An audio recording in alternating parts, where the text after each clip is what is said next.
ఒక series of ఈవెంట్స్లో చెప్తాను జరిగిన విషయం. ఏమంటే జరిగిన విషయం చాలా అన్ఫార్చునేట్. నేను గత 3 ఏళ్ళుగా ఈ సినిమా థియేటర్లో చూస్తేనే నాకు తెలుస్తుంది. అంటే నేను ఇన్ని కోట్లు పెట్టి అమ్మేం కదా సినిమా, నాకు రెస్పాన్సిబిలిటీ ఉంటుంది. సినిమా ఎలా ఉంది అది థియేటర్లో చూస్తే నా 3 years ఎఫర్ట్, అది జస్ట్ ఒక షో కాదు. నాకు ఎమోషనల్గా అది 3 years ఎఫర్ట్. అసలు ఏమవుతుంది నా future, it's like make or break moment for me. So అలాంటి ఇంపార్టెంట్ పాయింట్లో నేను వెళ్తూ నేను అదే ఆలోచించాను తప్ప నేనేమి ఇర్రెస్పాన్సిబుల్గా గత 20-30 ఏళ్ళుగా నేను అదే థియేటర్కి వెళ్తున్నాను. ఓల్డ్ సినిమాలకి వెళ్ళాను నేను అదే థియేటర్కి. నా సినిమాలు కాకుండా బయట సినిమాలకి వెళ్ళా. ఎప్పుడు ఇలాంటి యాక్సిడెంట్ అవ్వలేదు. అండ్ నేనేదో ఇర్రెస్పాన్సిబుల్గా థియేటర్కి వెళ్ళిపోయాను, పర్మిషన్ లేకుండా వెళ్ళిపోయాను అనేది అబ్సల్యూట్లీ ఫాల్స్ ఇన్ఫర్మేషన్. అలాంటిది ఏమీ లేదు. దీని మీద చేశాను. And it's also respect. ఇంత వేల మంది చూస్తానికి వచ్చినప్పుడు నేను నా కార్ లోపల, టెంటెడ్ కార్ లోపల దాక్కుని కూర్చుని ఉన్నా. బట్ అంతమంది అంతమంది వచ్చినప్పుడు వాళ్ళకి ఏం కావాలి? హీరోది ఒక గ్లిమ్స్ కావాలి అంతే. అది కూడా ఇవ్వకపోతే నేను ఎంత యారగెంట్ కింద ఉంటుంది. ఇంతమంది ప్రేమ చూపిస్తే నేను కాలు కూర్చున్నారులే అనుకుంటాను నేను. అరే నేను బయటకు వచ్చి ఒక్కసారి వాళ్ళందరికీ థ్యాంక్ యూ ప్లీజ్ పదండి ఇలా అంటుంటాను. మీరు చూడండి నా జస్టిస్ అని చూడండి. ఇలా పదండి అంటే నేను చెప్తేనే వాళ్ళు వెళ్తారు. అది పోలీసులు కానీ బౌన్సర్లు అందరూ మేనేజ్మెంట్ అందరూ అడుగుతారు, సార్ మీరు చెప్తేనే వింటారు, ఒక్కసారి మీరు చెప్పండి అంటే మేము వచ్చి బయటకు వచ్చి ఇలా వేవ్ చేసి ఇలా అంటే వాళ్ళందరూ జరుగుతూ ఉంటారు. That is how we went into the theatre. And థియేటర్కి వెళ్ళిన తర్వాత what I wanted to say is that there's a misinterpretation అనుకోండి, misinformation అనుకోండి, false information అనుకోండి, ఏమనుకోండి. It is no road show, it is no procession. Just థియేటర్కి వెళ్తుంటే జనాలు ఎక్కువ బయటకు వస్తే జస్ట్ అలా వేవ్ చేసి మళ్ళీ లోపలికి వెళ్ళిపోయి మళ్ళీ థియేటర్ లోపలికి వెళ్ళిపోయాం. అండ్ థియేటర్ లోపల మీ సినిమా చూసి కొంచెం సేపుకి సార్ నా వర్క్ అసలు ఏ పోలీసు కానీ ఎవ్వరూ నాకు వర్క్ అసలు నన్ను కలవలేదు, నాతో ఏం చెప్పలేదు. నాకు చెప్పిందల్లా అది పైగా మా మేనేజ్మెంట్ సైడ్ నుంచి వాళ్ళు మా వాళ్ళు వచ్చి చెప్పింది ఏంటంటే, సార్ బయట ఓవర్ క్రౌడ్ అవుతుంది, మీరు దయచేసి వెళ్ళిపోండి అని చెప్పారు. వాళ్ళ పోలీసు వాళ్ళందరూ బయట చాలా మందికి ప్రాబ్లం అవుతుంది సార్, ఓవర్ క్రౌడ్ అవుతుంది, మీరు వెళ్ళిపోండి అంటే నేను వెళ్ళిపోయా. సినిమా స్టార్టింగ్ కొంచెంసేపు నేను వెళ్ళిపోయా.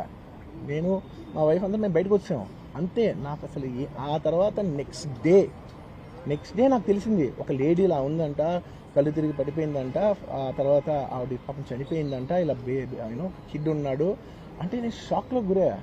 అంటే నాకు తెలియదు అసలు నెక్స్ట్ డే వరకు నాకు అసలు తెలియదు. I had no idea. ఎందుకంటే నేను నా పిల్లోనే పక్కన పెట్టుకున్నా, నా వైఫ్ నా కొడుకు నా కూతురు థియేటర్లోనే ఉన్నారు. నాకు తెలియదు. నిజంగా అలా జరిగి ఉంటే నాకు తెలిసి ఉంటే నేను వాళ్ళు తీసుకుని వెళ్ళిపోతాను కదా, మినిమం కదా. ఎవరైనా వాళ్ళ పిల్లలు వాళ్ళు తీసుకుని వెళ్ళిపోతారు కదా. నాకు తెలియని కూడా తెలియదు. సరే పిల్లలు వాళ్ళు చూసుకుంటారు, మనం వెళ్ళిపోతే క్రౌడ్ క్లియర్ అయిపోతే, ప్రాబ్లమ్ సాల్వ్ అయిపోతే నేను వదిలేసి వెళ్ళిపోయా. అలాంటిది నాకు తెలిసి కూడా నేను సినిమా చూస్తూ ఉన్నాను, ఇలాంటి ఫాల్స్ అలిగేషన్స్ వస్తే చాలా బాధ వేస్తుంది. పిల్లలు ఉన్నారు సార్, పిల్లలు వదిలేసి వెళ్ళిపోతాను నేను. నాకు నా పిల్లలు అంటే ఎంత ఇష్టం తెలుసు, ఎవరైనా ఉంటారు కదా తీసుకుని వెళ్ళిపోతారు కదా. అలాంటి నాకు క్లూ కూడా లేదు. నేను ఇంటికి వెళ్ళిపోయిన తర్వాత నేను వెళ్ళిన నెక్స్ట్ డే నాకు మార్నింగ్ తెలిసి చనిపోయారంటే షాక్ అయ్యాను నేను.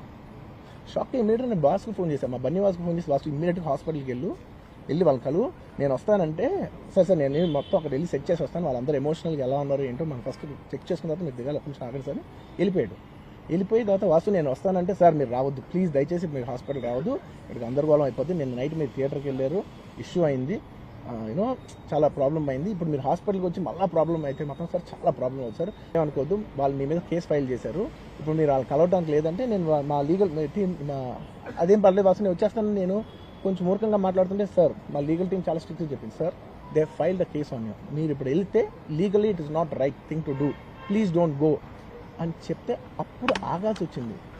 సార్ నాకు ఒక్కటే విషయం చెప్తా సార్, ఎవరో వైజాగ్లో చనిపోతేనో అయితే చనిపోతున్నారంటేనో, లేదంటే విజయవాడలో చనిపోతున్నట్టు ఒక పెద్ద ఆవిడంటేనో, లేదంటే చిరంజీవి గారి ఫ్యాన్స్ మన నూర్బాయ్ లాంటి వాళ్ళు, లేదంటే కళ్యాణ్ గారి ఫ్యాన్స్ మన ఎవరో అంటేనే వాళ్ళందరికీ నేను వెళ్ళి పర్సనల్ సార్ ఇక్కడి నుంచి విజయవాడ వెళ్ళాను సార్ ఎవరినో కలవటానికి, ఒక లేడీని, ఒక వైజాగ్ వెళ్ళాను ఇక్కడి నుంచి ఎక్కడో ఉప్పలు ఉంటే ఎక్కడో దాటి ఉంటే ఎక్కడికో వెళ్ళాను. అలాంటిది నా ఓన్ ఫ్యాన్స్, నాకు నా ఫ్యాన్స్ అంటే ఎంత ఇష్టం మీ అందరికీ తెలుసు, అలాంటి నా ఓన్ ఫ్యాన్స్ నా ఓన్ థియేటర్లో నేను ఉన్న ప్రెమిసెస్లో అలా జరిగిందంటే నేను వెళ్ళి కలవనాలని, వాళ్ళు కలవాలి నాకు ఉండదా, అది మినిమం కదా. అసలు ఎవడైనా వెళ్ళి కలుస్తారు, ఎందుకు కలవను నేను కలవపోవడానికి ఓన్లీ రీజన్ ఏంటంటే I'm legally I'm tired, I can't go, అంత మాత్రం నేను స్పందించలేదు అని అనడానికి కూడా లేదు.